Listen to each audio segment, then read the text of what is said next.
Want to start off by congratulating the Kansas City Chiefs on their World Championship. Mr. Hunt, Coach Reed, Brett Veach, and their entire staff. You know, it's hard to watch the Super Bowl when you're not in it, but obviously there's a lot of bonds that tie us with that organization and that team, and just want to say congratulations as we start off. Howie, how essential is it to get Carson Wentz some wide receiver help? We're always looking to add weapons and help for our quarterback. You know, it's a big part of our job is to try to surround him with playmakers, protect him, of course, and so that's something that will always be a focus as we start an offseason. Have you made a decision? Have you made a decision about Jason Peters and going under Dillard? Yeah, I think as it pertains to all of our free agents, you know, I think it's important that as we go through this process, we keep an open mind with everyone and try to figure out as we get more information. A big part of this week is accumulating information. That's what we'll do here. You know, obviously when you're talking about Jason Peters, you're talking about a Hall of Fame player, a Hall of Fame person, someone who's very special to us and, you know, played it at a really high level last year. So we'll go through all those decisions this week, and that'll kind of be my stock answer as it goes to every free agent we kind of talk about here. Have you learned, though, with players of that magnitude, I guess, in the franchise's history that you kind of have to deal with it a little differently than other players? Well, there's no question. When you talk about guys that are historic players in the National Football League, guys who are going to the Hall of Fame, guys who are going to the Eagles Hall of Fame, those guys are special people and special players, and you don't have a lot of those during the course of your career. And so you try to make decisions first that are best for the football team, and at the same time have respect and appreciation for what guys have done and what guys have done going forward and are going to be part of your organization for a long period of time. You've talked about needing an infusion of youth. You've got 10 draft picks, which is more than you've had in a while. Do you expect double the amount that we've had over the last 2 years? Do you expect to use 10 draft picks?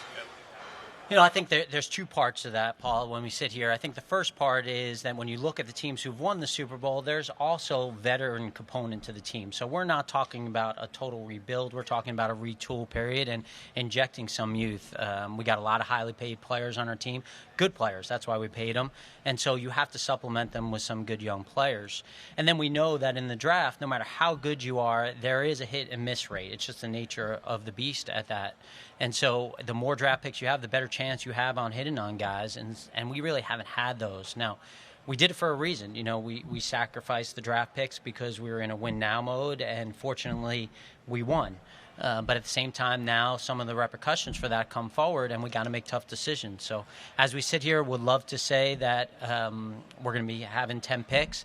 But there were moments in the last two drafts where there were guys within reach. Hey, John, what's going on, buddy? This is going to be great. That we'd want to move up, and we just didn't have the ammunition to do it. So if there's a guy still that we thought was incredibly highly valued and we could go up and go get him, we couldn't take that off the table. There have been drafts in the past couple of years that have been particularly deep at certain positions, running back in 17, defensive line last year. You didn't take guys early. Thanks, buddy. You didn't take guys early in those drafts. Did you learn anything about that as it pertains to receiver this year? Yeah, I don't think necessarily it's a mistake not taking guys early in the strength of that draft, because what happens is guys at other positions fall to you because of that, and that gives you an opportunity to still get value. At the end of the day, you got to take the right players, you know, and so when we look back at those drafts and maybe some of the decisions that we made, maybe when you go into a draft thinking, hey, I'm going to come out, and you mentioned in 17 running backs, you go into it thinking this is such a great class, I'm going to get one. And then maybe you kind of have this in the back of your mind, I'm going to come out of the draft with that position. And then as it gets later in the draft, maybe you're trying to force some things. But I think what we've learned about that is that sometimes there are drafts that you can't really, there's not a rhyme or reason. Sometimes there's drafts where you go, hey, it's a great running back draft, and so we're going to get a guy later than we thought. And sometimes in that situation, guys are going, I'm going to get the one I really like and make sure that if it's a historical class, this is a guy I really like. I don't know if I answered your question, but... Howie, Darius Slay Jr. is on the market. Are you looking to trade for him to improve your cornerback depth? Are you looking to get me fined for tampering with another team? That would be the question, yeah. We're not going to answer about any players on any other teams. You know, it's our job to explore everything. we are going to look at everything, trade market, free agent market, the draft, to improve our football team. You talked about needing to get younger and faster on the roster. How do Alshon and Deshaun Jackson fit into that? And considering the injuries they had last year, do you feel like you can count on them next year to be contributing players? Yeah, again, we're trying to balance. We have good players who are not 23 and 24 years old, and when you look at who's winning, and even when we won, you're going to have players that are still in their prime that are 28, 29, 30, 30 plus that can contribute for you. When you talk about kind of that position as a whole, I think it goes back to my first answer.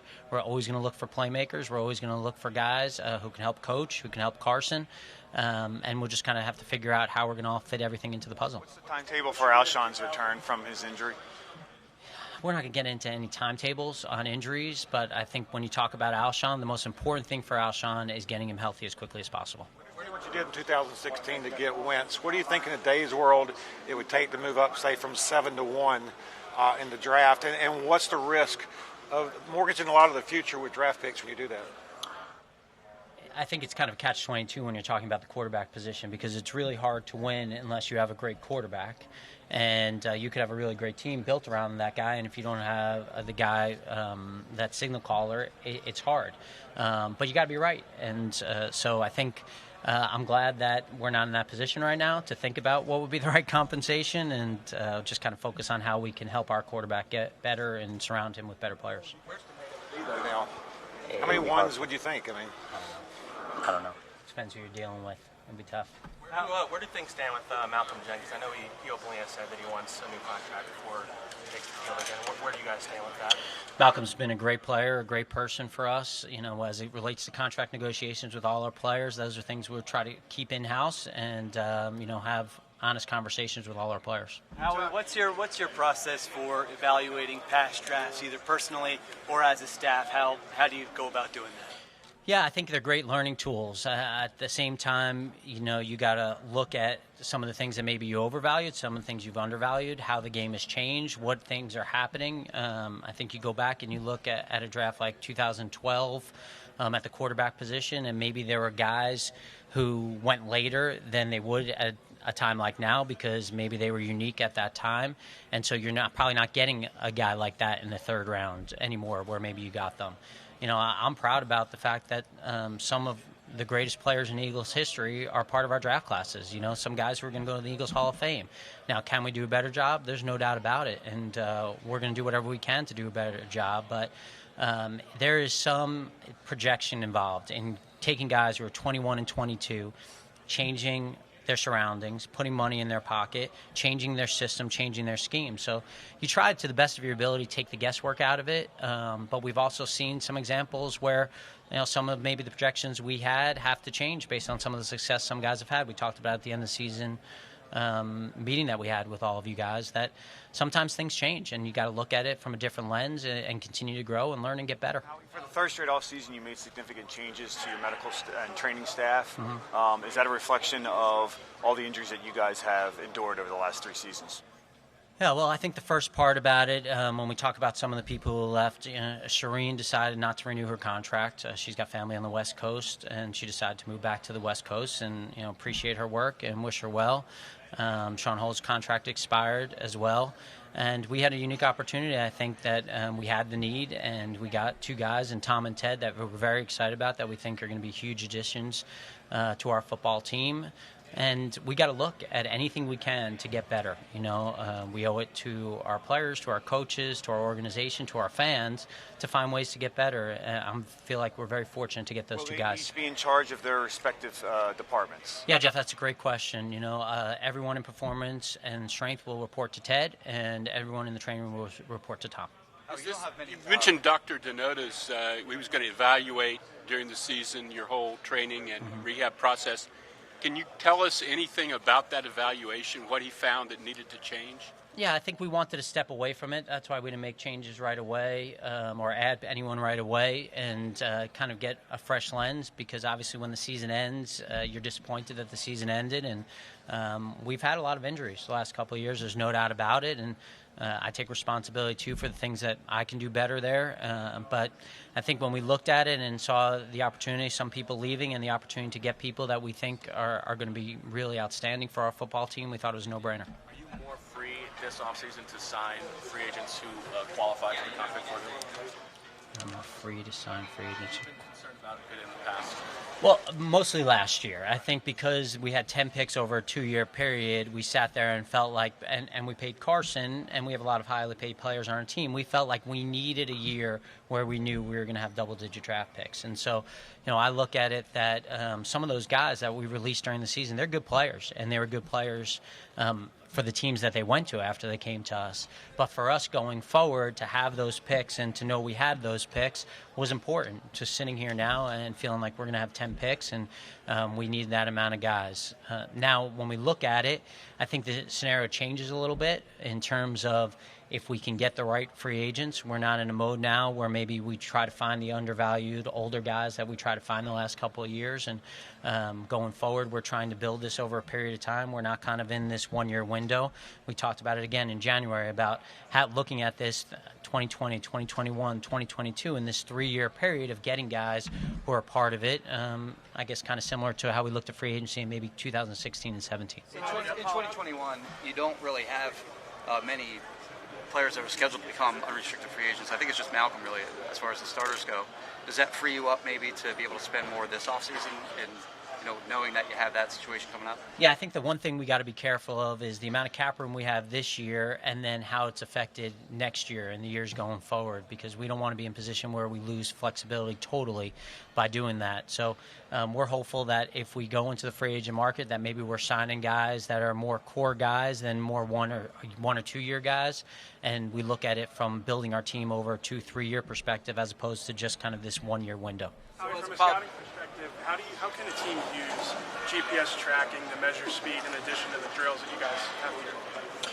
I think it's a great resource for us. It's not the end-all, be-all as we look at it, but being able to get that, it shows play speed as much as it does just track speed. So when that kind of matches up, like any decision, we talk about it a lot. We want the tape to match up with the numbers, and we feel really good. If one of those things isn't equal, maybe that changes the resource we put on it. So it's the same with the GPS data.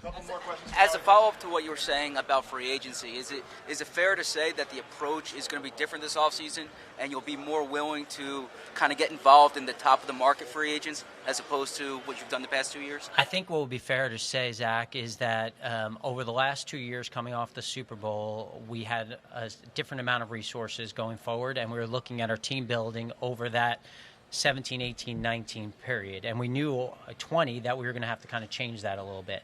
So now we're looking at it over the course of a window. Not that we don't want to win this year. We desperately want to win this year. But more over building this team over 2020, 2021, hopefully 2022. It's hard to look 3 years out, really, but keep our eye on that. So I think that maybe changes the complexion of some of our decisions this offseason. That is different than coming off the Super Bowl or coming off, losing to the Saints in the divisional round. A significant investment in Andre Dillard, first round. I mean, how can you allow him to sit for another year if you do have plans of bringing Jason Peters back? Yeah, Andre getting that experience, certainly at left tackle, was huge for him. We're very confident in his abilities to be a really good player. But it's a good problem for us to have, that we have a lot of these offensive linemen that we think are good players and that can play. It's an all-line deficient league. And I think we feel fortunate that we have these good options and that it's not the flip side where we're trying to figure out what we're going to do going forward on our offensive line, that we have a lot of good options to choose from. How involved were you in the search to fill out Doug's staff? That's all Coach Peterson. He makes those decisions at the same time, just like when I'm hiring a staff member or promoting a staff member. I want him to interview him. I want him to get to know him because we're all in this together. And so that's kind of how we roll on everything. If I'm hiring somebody as part of my staff, they sit down with Coach Peterson. But at the end of the day, I got to have responsibility for that decision. And it's the same when he's hiring anyone. He's going to make that decision, but, we get a chance to sit down and talk a little bit, but it's all based on his perspective and what he's looking for. All right, thanks, guys. Thanks, guys.